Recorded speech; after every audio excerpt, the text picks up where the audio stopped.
When life throws you a curveball, how are you going to handle adversity? Welcome to the Fearless Mindset Podcast, where you're about to go on a journey as I interview security, business, and entertainment leaders on what it takes to stay fearless. I'm your host, Mark Ledlow, and enjoy today's episode. Hello, everybody. This is Mark Ledlow, the Fearless Mindset Podcast, and today I have Ben Courson. The guy is so busy, I was surprised he's in one place more than a half hour. Anyway, Ben, thanks for joining us. Ben is also the best-selling author of Flirting With Darkness, which is a huge hit right now. He's going all over the country, all over the world talking about it.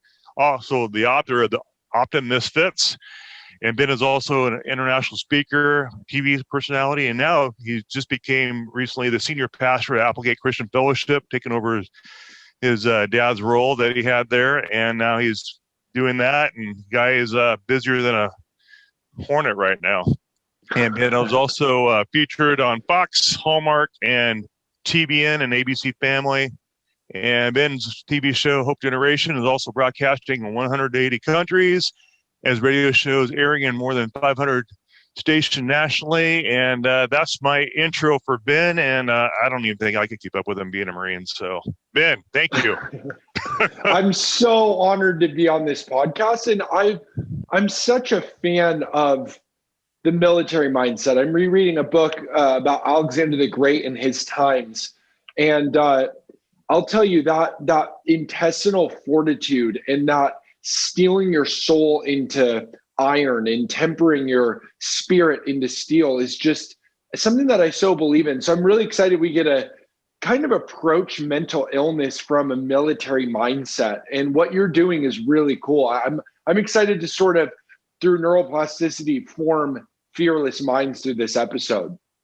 I'm excited about it too, because I know a big audience I have, and an audience and viewers, because the podcast hits both, are predominantly military and veteran, because I'm former bodyguard. I'm still in the industry. I'm actually working on a corporate security role here in Portland, Oregon. I can't say who it is because I signed my life away on a non-disclosure agreement, but I'm protecting something, equipment, whatever I'm doing, I'm protecting something. But that's neither here nor there. I just wanted to focus on, like you said, our military, and kind of ask you some questions about your journey. And first of all, I just finished reading Flirting with Darkness this morning as we spoke offline on your audiobook, and knocked it out pretty quickly. So anybody that doesn't like to read, I recommend the audiobook on Amazon. It took me 4 hours and I was done with it. But the science behind that book was amazing. And just the story you told, your journey from depression to Ben Courson now, is only God can do that. And if you don't like spiritual discussions, or if you're not Christian, or you don't care, do not watch this YouTube video, this podcast. But I would suggest you do, because it can really help you in life, because life does throw you curveballs. And you mentioned that in your book, that life does throw you curveballs and adversity will hit you. And you just don't know what you don't know until you've been through the journey of losing your mother and your sister and your brother. And I also lost my dad probably, I think, 6 months after Ben lost his brother. And my dad went through brain cancer. And that was a journey where almost, you lose yourself and you have to figure out where you're going. And so, Ben, just thanks for sharing that journey in the book. And go into sharing how much Jared influenced your life and gave you that power to do what you did. Yeah. So, my sister, she passed away in a car accident. My dad's first wife passed away in a car accident. My brother died due to, stage 4 colon cancer. And I went through 10 years of suicide ideation, chronic depression. On top of all that, I have this stalker who follows me around. It's pretty gnarly. He was protesting me in the streets in Florida a few weeks ago and caused a car accident. It was pretty wild. And I went through a really intense romantic heartbreak, ending an 8-year relationship that left me just blindsided and sad. And so I think when we go through stuff like that, it creates in us this sense of, who am I and what am I doing here? And the path bifurcates, and you really have to figure out, what are you going to do? Are you going to go further up and to the right, or are you going to collapse in on yourself and implode? And so Yeah, regarding Jared, my friend Jared Wilson, who's a pastor, he committed suicide, and we were doing similar things in the sense of our personalities were very different in the way that we were actually teaching and doing ministry. But he was doing this thing called Hope Anthem, where he was advocating for mental health. And so when he committed suicide, what was wild is that day, like shortly before he committed suicide, I was talking with his family, and so the fact that he did that, we just couldn't believe it. So all of which to say, that compels me to continue his legacy and carry on the work that he had initiated, which is effectively and essentially to spread hope to the world. Amen to that. And in a sense, that's kind of what I'm doing with this podcast, because I just shared with you, my dad passed away May 1st, 2019. And I went on that journey myself for about a year. You lose yourself, you go through that grieving process, and that grieving process actually gave me the motivation and the power and the strength to go, Mark, you need to do something bigger than yourself. Get over yourself, move forward. And here we are. Wow. God is, you never know what he has in store. Yeah, that's powerful. And that's why one of the things that has really helped me is like even Navy SEAL training. I literally have been going through Navy SEAL training with my friend Chad Williams, who was Navy SEAL Team 1 and Navy SEAL Team 7. He wrote a book called Seal of God. And as you know, SEALs have to go through 96 hours of sleep deprivation in the Coronado Bay on the coast of San Diego. They get hypothermia. They have to do like moving push-ups and like stand-up naps, and it's pretty gnarly stuff. And going through training with him really helps me because his whole mindset is we are forged by adversity. And that's actually a very powerful theological idea called a soul-making theodicy, which is the idea that everything that we go through leads us toward the maturation process of living in the fullness of our destiny as being the likeness of God. And so one of the things that he really helps me with is he shows me that inches turn into yards. And when you actually bathe yourself in the fire, and when you love being miserable, and when you actually, through cognitive restructuring, which is what SEALs do, they'll say good times when bad things are happening to them, like they're getting shot at, your brain starts to convince you that you like the hard stuff. And so if you become inured to hardship, then you can endure any suffering. And that's why I think approaching suffering not with a pity mentality but with a power mentality really helps us understand that we are indeed forged by adversity. The only easy day was yesterday, but that's actually inspiring. Amen to that. Yeah, you just motivate me just hearing you talk about the SEALs, and I have a bunch of buddies in this security industry that are actually SEALs, and just their mindset is just nothing gets in their way. Obstacle, over, around, under. That's how they think. It's just so crazy. But if you can master your mind, you can master anything. That's right. And that's what I learned just being around them. Being a Marine, having our military family and veterans, knowing the suicide rate is so high in that family.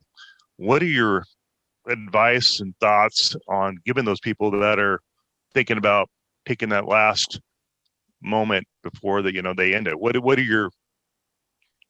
What's your words of wisdom, I guess, encouraging words? That tomorrow can look different than today. And I think that's what we begin to believe, is that we're stuck with our psychological equipment. Nothing's ever going to get better. We're in trouble. But what's really interesting is there's a guy named Daniel Aumens who's done more brain scans than anyone in history. And he did 83,000 brain scans over a 22-year career. And the single most important discovery and find that he and his colleagues had made is that the brain can change. The brain can change. Through neuroplasticity, rote and repetition, you can actually drive your thoughts so that the grooves in your brain are transmogrified and altered. By continuously choosing to think about hope, you can alter your neural pathways. And so that's why, I don't know how many people watching this might be spiritually inclined, but even on a secular, quote unquote, level, magnetic resonance imaging has showed us that, like, if you meditate on or pray to a loving God, you develop richer, thicker gray matter in your prefrontal cortex, where creative thinking is located. you have more blood flow to your anterior cingulate cortex, which is where empathy and compassion are. Because you can't put someone on your hit list, you put on your prayer list, and precatory psalms go into loving your enemy. And you actually lose a blood flow or activity to your amygdala. You lose power in your amygdala. And your amygdala is your rat brain, which is where fear, anger, stress, and high blood pressure are located. So all of that to say, like, what you meditate on theologically impacts your what areas of your brain are lighting up, and what you're choosing to think about cerebrally and emotionally are constantly altering your neural pathways, in the sense that Antonio Damasio, a neuroscientist, he said that 95% of the time our feelings decide for us. And what I like to tell people is sometimes you have to fight for what you don't feel. Sometimes joy is a journey, hope is a choice, and you have to count it all joy even if you don't feel hope. So I believe personally in my own life, like I've done this, that on our worst day with God, we're better off than on our best day without God. And when we're going through our worst, God's planning his best. And so everything that we're going through is forging our soul into steel, so that we are indeed bathing in the fire in order to be purged of our weakness, because sweat is weakness leaving the body. Sweat is body fat crying. And the same is true emotionally. Like, all the difficulties that we go through in life, all the traumas and trials and tragedies, troubles and tribulations are actually bringing us to our destiny. So what I would say is, do not give up, because pain either has the power to break you, or it is the power that makes you unbreakable. What it is depends on who you are. And so much of learning to use pain and utilize it to make us braver and mightier is just holding on the last 30 minutes. Wow. Powerful. Now, Ben, how about the guys that are, getting addicted? I know alcohol and drug use is a huge deal. I know I've heard in the special forces units. How about those individuals that are just, drinking the bottle just to bury their sorrows, or taking whatever pills they are, substance abuse? What's your thoughts on that? There's a really interesting biblical passage, and I want to share this, even if somebody watching is like, oh, I don't really vibe with that kind of stuff. Just listen to this, like as a life hack. Even Jesus said this really weird thing. He said that if a demon goes out of a person, if that person doesn't fill the house of his heart or the house of his soul, 7 more demons will come into the room and find it clean swept, and they'll come in. And the idea is that once you're emptied of something dark, you need to fill it with something light. Otherwise, more darkness will compound and come in. And the idea is the way to break a habit is to start a new one. So it's not just how can I empty myself of addiction, or how can I empty myself of alcoholism? It's rather through sublimation and transference. How can I actually start a new habit? So one of the things that I like to do is, like, every time if I'm going through something hard, I like to just chug water. Like, what if instead of going to the bottle, you just start chugging water, and you're like, I'm going to do a gallon a day of water, which is what we're supposed to do, a little over a gallon a day. So if you can start thinking that way of what new habits can I form in place of old ones, then it's not just so much about behavior modification or defense mechanisms, but rather it's about playing offense and just turning the yards, and you start to create these new habits. And as you know, if you sow a thought, you reap an action. If you sow an action, you reap a habit. If you sow a habit, you reap a character. If you sow a character, you reap a destiny. But it all begins up here. Yeah, it's a mental switch. I like how he explained when you combated depression in your own life, what you figured out is the 10,000 hour rule, which you mentioned in your book. Yeah. And just mastering your day. The busier you get, you don't have time to even think, because you're so busy doing and being productive, or doing that labor just to get your mind off your current situation and circumstance, and mastering your life instead of being a victim of your life. Go ahead and share more on that. Yeah, that was successful. Huge. So when I was depressed, one of the things that really helped me out was the 10,000 hour rule. And what this is a study by Malcolm Gladwell, where he reported the psychologist John Hayes making amazing discoveries that anyone who becomes world-class at a craft has to practice for 10,000 hours. So I devoted my 5 years to getting 11,073 hours into my craft of writing, speaking, and studying.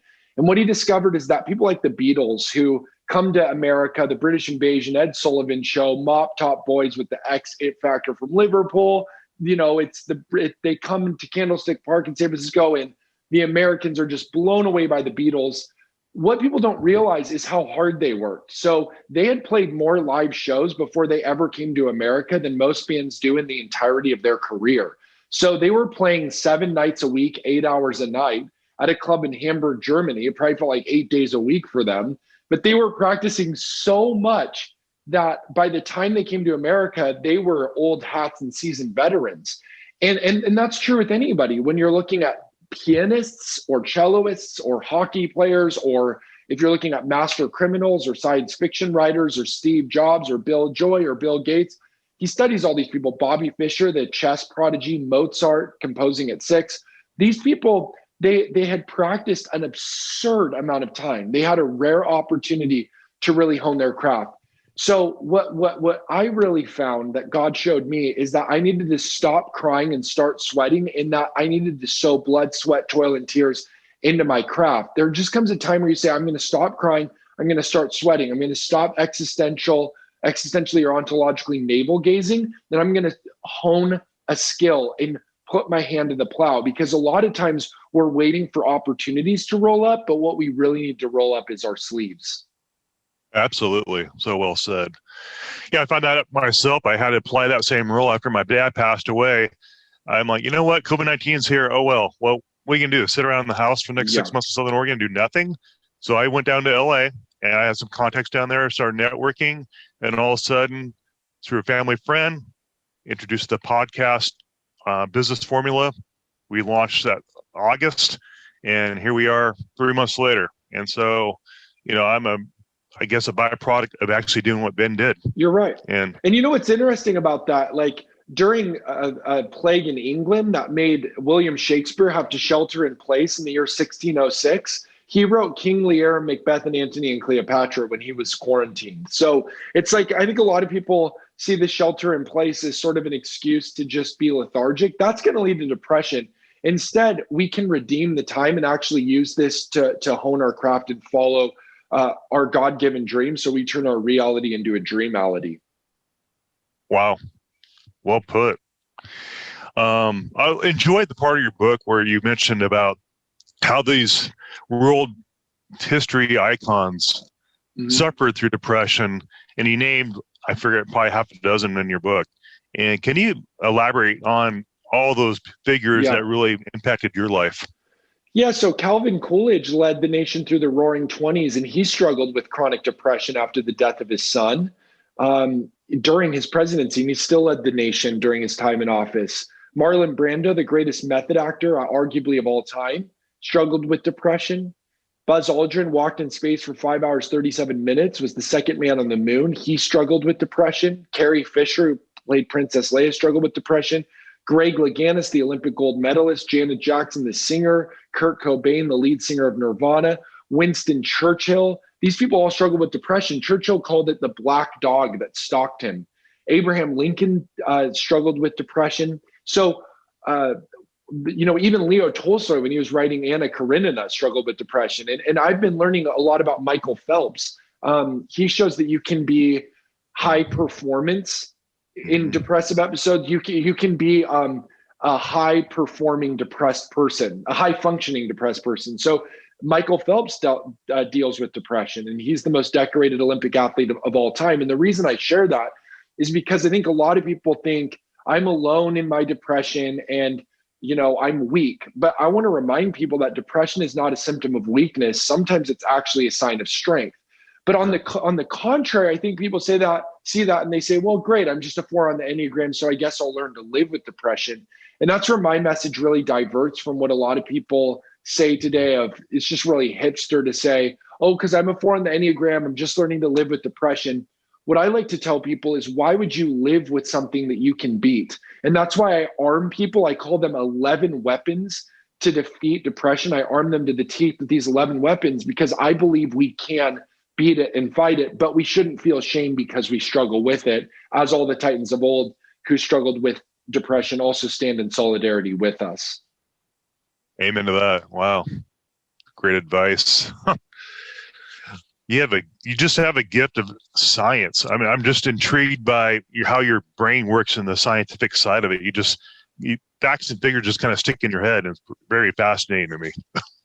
Well, I love signs and I love science. And I think like the homeopathy of the East with the pharmacology of the West, both science and miracles and magic, I don't mean like literal expecto patronum, but I mean like just the enchantment of living. I mean, the other day I jumped off a rock into the river and saw a river otter floating by. And I'm just like, this thing's magical. This thing's miraculous. And Albert Einstein said either you believe everything's a miracle or nothing's a miracle. And Albert Einstein discovered the general and special theory of relativity that gravity warps space-time, and yet he saw the miraculous nature of everything. So I think it's funny, a lot of people think like, oh, Christianity's at war with science, when really Roger Bacon and William of Ockham invented the scientific method 700-800 years ago, and they were Christian monks. So we actually invented science. Exactly. Awesome. Hey, Ben, we're going through this thing right now, COVID-19. We got these millennials who are just freaking out. We have COVID-19. Everybody lost their job. Everybody's collecting unemployment checks, hopefully. You got the elections coming up here in a few weeks. And then you have this thing called social media that everybody seems to be stuck on. What is your advice to these millennials and these people that are just lost in their own tornadoes of, the song "The Eye of the Hurricane" is a huge song right now on K-Love and Air One and all those. What's your advice to these guys? You mean The Eye of the Storm? Eye of the Storm, sorry. Yeah. Is that Ryan Stevenson? I think so. Yeah, he's a good buddy of mine. So is he? He's with the publisher that did Flirting with Darkness. He's on that as well. So yeah, he's a good friend of mine. Here's the thing. Nearly half of Americans are reporting that the coronavirus has impacted their mental health. So you are not alone in this. But there's three things I always like to tell people to do during the coronavirus. Number one is be extra productive. Like I said, Shakespeare, when he had to shelter in place due to a disease and plague that was running through England, wrote King Lear, Macbeth, Antony, and Cleopatra. Paul the Apostle, when he was quarantined in prison all in one bout in Rome, wrote Ephesians, Philemon, Philippians, and Colossians. He wrote 4 books of the Bible. Bob Dylan, during COVID-19, at 78 years old, came out with his first #1 hit that he both wrote and performed. He'd never done that in his career, but he did that in the coronavirus. Amazingly enough, it was his first #1 hit that he both wrote and performed. So this is a time to be productive. Number two, it's a time to be prayerful. In the book of Numbers, there was a plague that was spreading through the camp of Israel, and Aaron, the high priest, took a live coal from off the altar, put it in the censer that would contain it. As the incense went up to God, so too his intercessory prayer floated up to the heavens, and the plague was stopped. And there's this verse where the Bible says, if my people are called by my name, will humble themselves and pray, I'll heal their land. So there's something powerful about praying that brings about healing. Scientific research is now showing that when you talk to God about your hopes, fears, and dreams, it has the same effect on your brain as therapy. The third thing I would say is peacefulness. The children of Israel had to go into captivity for 70 years because they were supposed to take a Sabbath year once out of every 7 years, but they didn't do that for 490 years. They didn't let the ground lie fallow, so they had to be forced into captivity so they could no longer, till the soil. And I think that sometimes the Lord leads us gently beside still waters, but other times he makes us lie down in green pastures. And this is one of the times where I think he's like, don't make me make you lie down. We have such a rat race society, and now we're forced to slow down a little bit. And I think quarantine can kill the rat race. And this is a time to catch up on rest and be extra peaceful, not to get more addicted to social media, where we pull out our phone once every 6 minutes, 150 times per day, activating a dopamine loop, which is the same chemical in your brain that gambling induces, because they set up your feed in such a way that to refresh it, you have to use this hand motion, which is the same hand motion as going to a slot machine. And so it creates this addictive nature. So rather than being more addicted to, anything digital, what if instead we said, I'm going to be extra productive, prayerful, and extra peaceful? I think that would give us a lot more holistic mental health during this COVID-19 pandemic. Absolutely. What has been, it seems like you've gotten busier during COVID-19 than you ever have been. It seems like you went like a rocket ship. 2019, 220 hit. You just exploded. I mean, I've seen you do interview with Matt Laurie Crouch on TV and several Yeah. times now, Bobby Schuler, Yeah. and Yeah. you're just down you're like a little pinball, Santa Barbara, San Diego. Yeah. Oh, Yeah. Yeah. Orange County.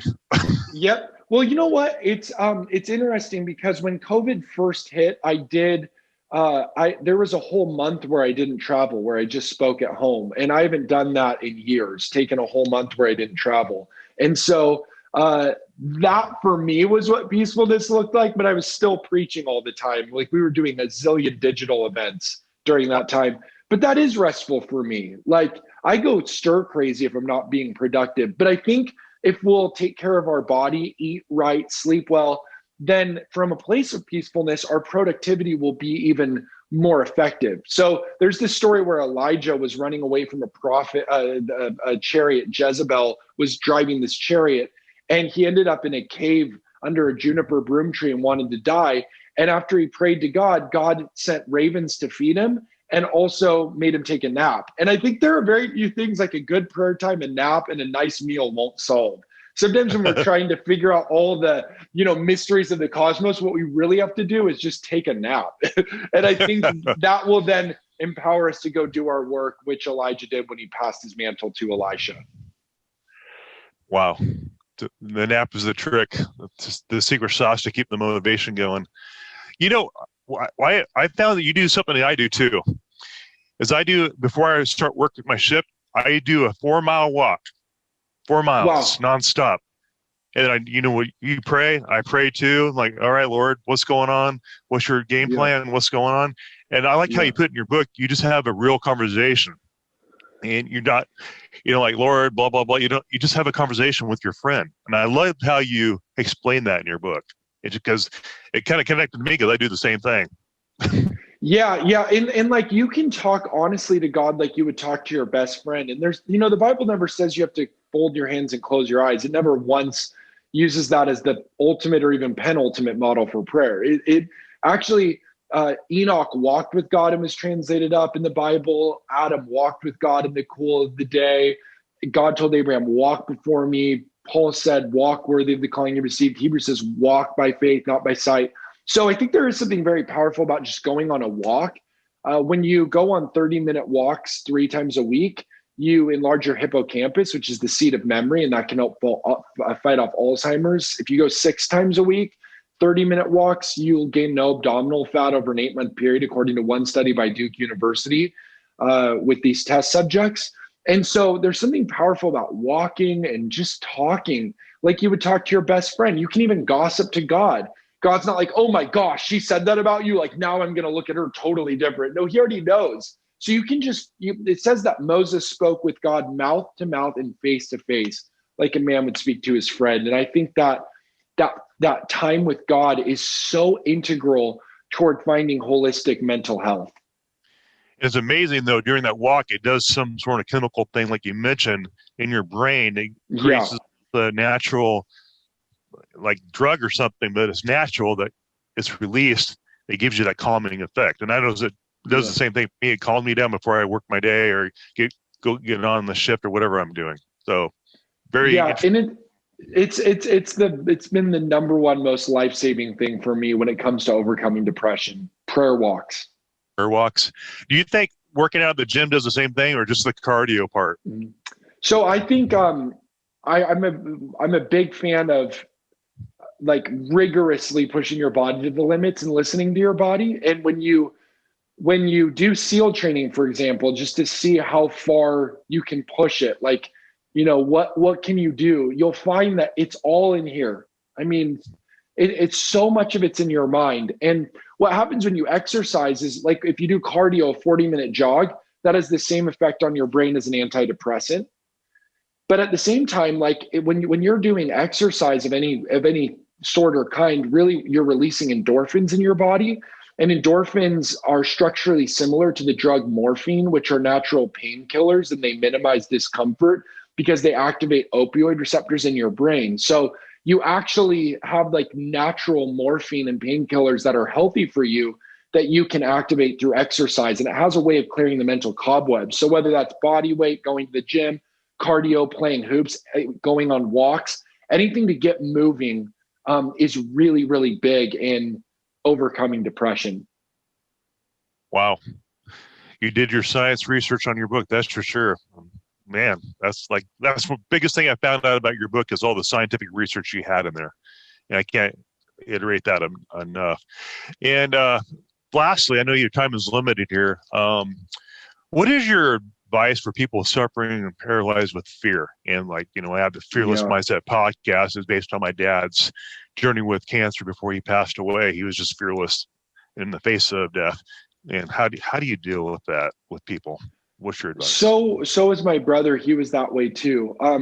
He was absolutely fearless when it came to cancer. And what I would like to tell people is faith your fears. It's not that this is what I believe. Here's what I believe. Okay. This is from a book that Matthew Stover wrote. He said, "It is not the power of darkness that is to be feared. It is fear that gives power to the darkness." Mm.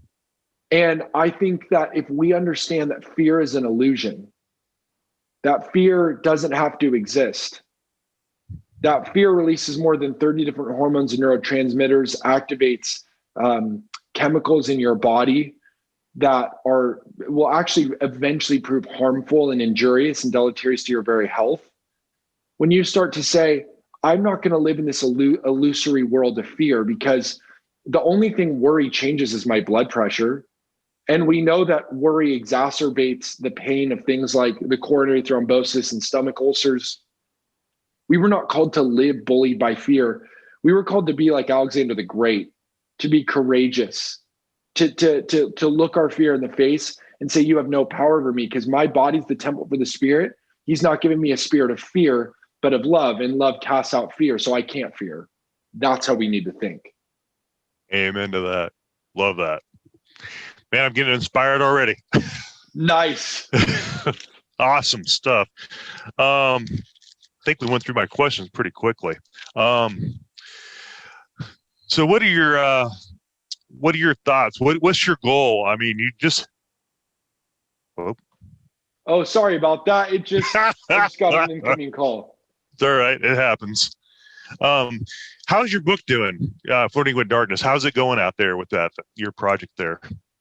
It's going great. Yeah, we've been able to hit #1 in several different categories on Amazon, and I'm just doing this book tour, hitting it hard, and I'm having a blast spreading this message of hope.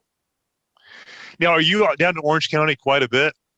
Yeah, I'm there a lot. So I'm going to be in San Diego this weekend, and then Orange County area the next weekend for TBN, and speaking at South Bay as well. Okay, tell Matt and Lori, Mark Ledlow said it, say hi. I talked to them 3 years ago about doing security for them, and tell them. Oh, sick. Yep. I was going to be their bodyguard at one time. Now here we are. Amazing. Well, thank you so much for having me today. Hey, you're welcome. It's such an honor. It really is an honor, and I'm just so grateful I got to be a part of what you're doing. You're doing amazing work in the world. I appreciate that. I'd love to have you down in the studio if it works out first of the year, probably sometime after the first. So just stay in touch with us and let me know. And it'd be great. It'd be great to dream up some potential new stuff as well. Absolutely. I know your time's limited, so I'll let you run. And you're amazing. The next one. You're amazing too, buddy. Keep it up. Okay. God bless. Thanks again. We'll talk to you soon. All right, brother. Okay. Bye.